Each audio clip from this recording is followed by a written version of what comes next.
I have decided to focus primarily on the digital crime labs for management due to it being a newer field of forensics in the United States, along with there being prominent amount of information on it in China. Uh, for the United States, first speaking of managerial competence, it is described as having good financial practices along with clarifying and defining the specific jobs that need to be done by the employees. With integrity, it includes being honest in your work along with the employees that are working for you. Quality is put into place. Is to put into place quality assurance procedures. This is making sure that the work that is done, the evidence that is produced, is that of quality and not quantity, not just making sure that you have an appropriate amount of work produced, period. Productivity is establishing goals with specific and reasonable time frame.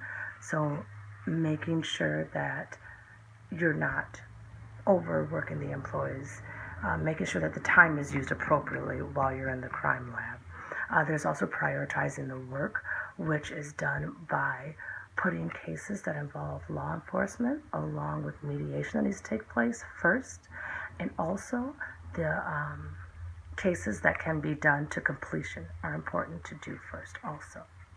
When it comes to organization expectations, these are directly related to the rules and policies of logging the information of digital crimes, along with using the proper techniques to establish the evidence. For health and security, this talks about the preservation of records and evidence, along with regular safety procedures which take place within the crime lab themselves. For security of the United States Digital Crime Lab, they speak of how it is important that those who have access to them are working there, primarily forensic scientists and technicians, and also that those that are coming or going are doing so with the proper badges and identification during and after hours. The management information system, this describes how there are procedures and policies set in place and tools for the managers to be able to go to if they need assistance also. Now for China, it's a little different. Their accreditations are to ensure digital evidence is accurate, valid, and technically competent.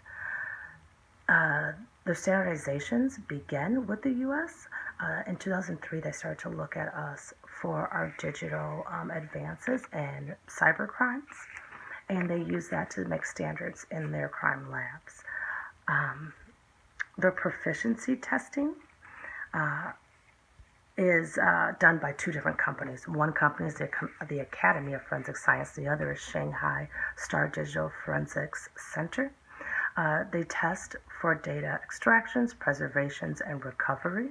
The tests are given annually, and they're only given to labs that are public security labs. The training is a challenge in China.